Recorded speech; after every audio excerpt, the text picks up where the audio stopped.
I got some bad news for you all.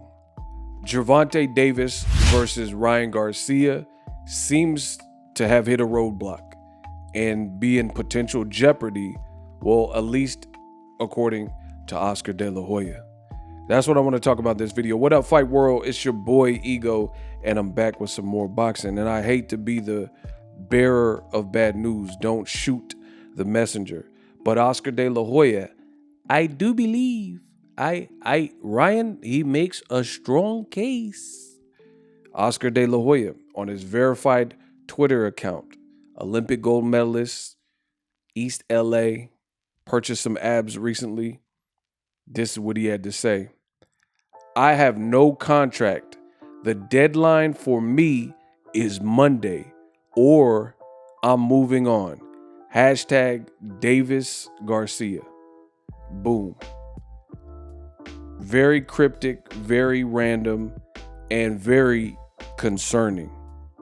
Oscar De La Hoya is posting something at 10:25 p.m. West Coast Pacific Standard Time. So 10 at night on Saturday, January 14th, he's posting this at 10:30 West Coast time. Talking about he's moving on Monday, which is the 16th. So that's not even a full 24 hours. So my question is where they do that at. Like, to me, that sounds pretty sketch. And I told you going into this thing that I have faith that Gervonta Davis and his team really and truly want to fight. PBC really and truly wants to fight. But I was skeptical of Ryan Garcia's side. And I've said the same thing. I said, personally, I will give Ryan Garcia the benefit of the doubt. He has done a lot of the talking. He has said that he hopes to fight Tank and he feels he can knock him out. He's the fighter. So I'm going to give him the benefit of the doubt and say, okay, I'll play ball with you. Ryan, let's say he wants to fight Gervonta Davis. The only question that I truly had from the beginning of this is, do his handlers want the fight, which is Golden Boy? Now, this is just a side note. Roberto Diaz, a longtime Golden Boy matchmaker, is no longer with the company. For whatever reason, his contract wasn't renewed. At the time of me recording this video, I don't have any details, nor have I done any additional research. You know, I wish him well, Mr. Diaz well. I don't know if he'll end up with another promotional outfit. I don't know exactly if it was more his decision to not work with Golden Boy and not re-up, or if it was De La Hoya or Golden Boy didn't want to work with him anymore. But he's a respected guy in the matchmaking world, and I think that's weird. And there's been some suspect moves from Golden Boy in recent years, right? We first remember when Golden Boy was suing Al Heyman, and then those emails came out. Their PR person left those racist emails calling Al Heyman the Black Hitler, right? And I got to censor it and things like that. Then you also, that case got dismissed. But in addition to that, they lost Canelo. This is literally the biggest star that they've ever had, that I would say, you know, in terms of popularity and superlatives and things like that. So I want to speculate that it looked like some Muhammad Ali Act violations. Anyway, whatever it was, Canelo felt that he had a legal standpoint to get out of his contract, and it worked. So obviously he did, and he's been a free agent, worked with PBC once with the Caleb Plant fight, and then he's been working with Eddie Hearn and DAZN since that point. So you lost them. You lost other fighters like Ray Vargas. You had a guy like Rashidi Speedy Ellis who beat Alexis Rocha, and that was a great performance by Speedy Ellis. And they really Golden Boy seemingly shelved a black fighter, Rashidi Ellis, after that moment. And then he fought to get off his contract, and he just signed with PBC, and he just lost actually on his second fight against the very game durable guy named Villa. and that was on the Gervonta Davis undercard for Tank Davis's last fight with Hector Luis Garcia. But I don't know why Golden Boy did nothing with Rashidi Ellis when he was undefeated when they had him signed, and he's a terrific fighter, right? Then on top of losing Canelo, losing Rashidi Ellis and Ray Vargas, and then the racist emails, things like that, they lost Sanicia Estrada, and she went to Bob Arum and Top Rank. So I said all that just to frame the picture. Oscar's with this, his girlfriend getting fake abs and Botox and all this type of stuff, losing all these fighters and not putting on big shows. Ryan Garcia is clearly the biggest attraction that Golden Boy has. Not to mention some of their other guys like Joseph Jojo Diaz. He took another loss. Devin Haney beat him, and he just lost to Zepeda, right? Blair the Flair got knocked out.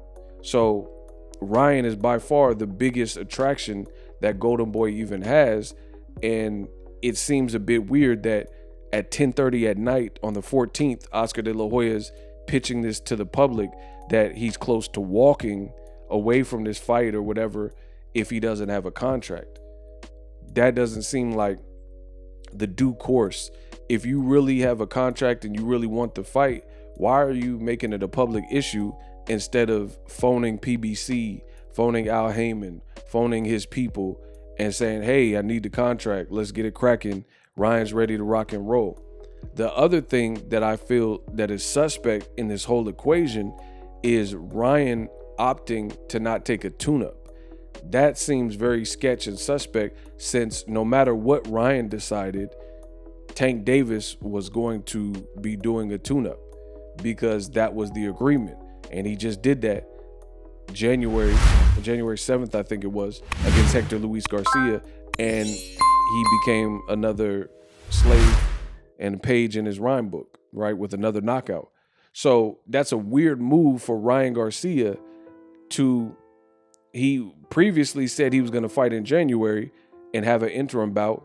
Reports came out that he was going to fight Mercito Hesta, and then all of a sudden he came out and said, hey, I'm not doing the tune-up, screw a tune-up.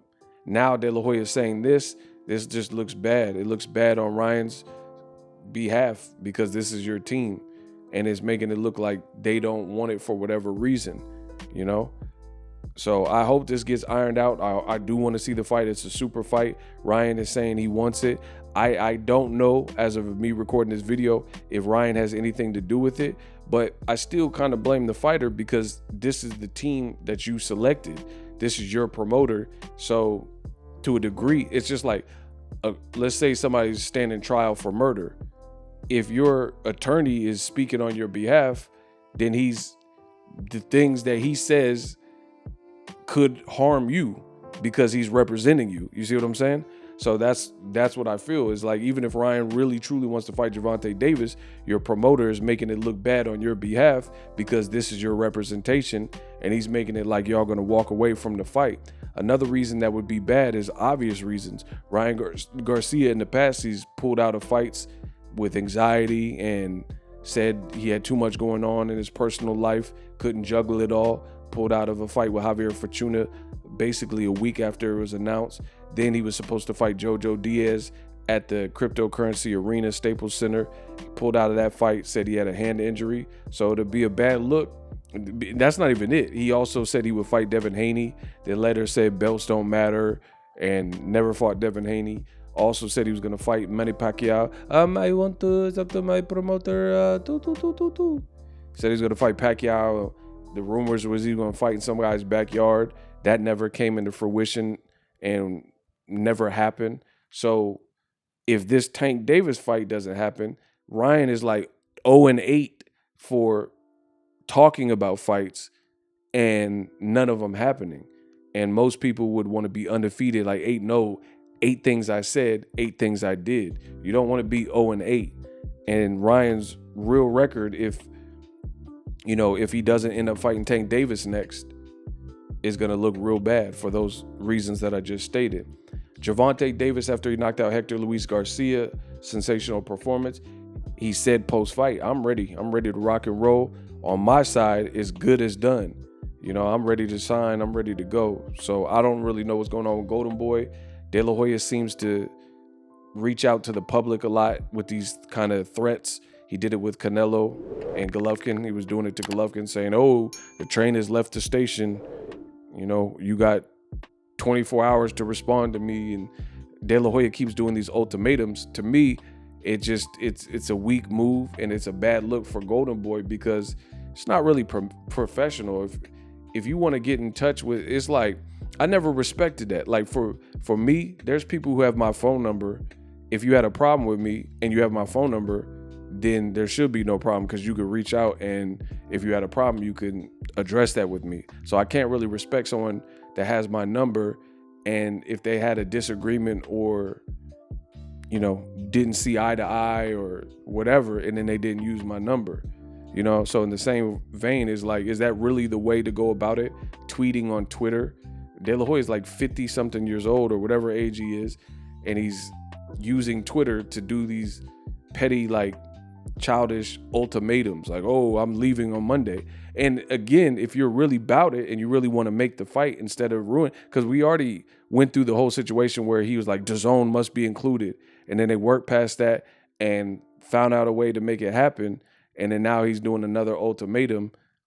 It just sounds like they don't want to risk Ryan Garcia at this moment. So we'll see if this turns out to be anything or if we still get the super fight. I'm not going to hold my breath because I expected some turbulence, if you will.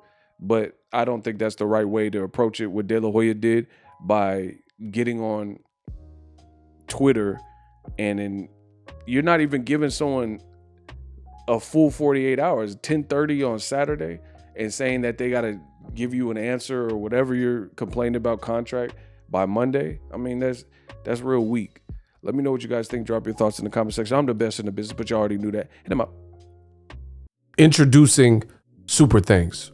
Right here on the official Boxingego YouTube. Super Thanks allows you, the viewers, to show a little bit of extra gratitude, which enables me as a full-time content creator to push out the content you need in the world of boxing. Underneath all the videos, you will see a heart with a $sign in it. You can enter any amount that you find suitable as a super thanks. A brand new, interactive, and colorful way to get your comments highlighted and noticed by not only myself, but other people on the YouTube platform. Super thanks, a unique and cool way to show and applaud us full-time content creators. Hopefully you guys enjoy the content. Super thanks. The future is now. The Hibernation 5s by Kenichi Bear. Hybrid gaming and lifestyle headphones. Out of the box, you can connect to any console or PC. Bluetooth ready with a low latency USB adapter, color RGB, and extreme bass mode. The Hibernation 5s adjust to you. Whether you need a gaming, travel, gym, or lifestyle headphones, the Hibernations got you covered. The new Hibernation 5s, link in the description. Customize the way you hear the world. Welcome to the nation.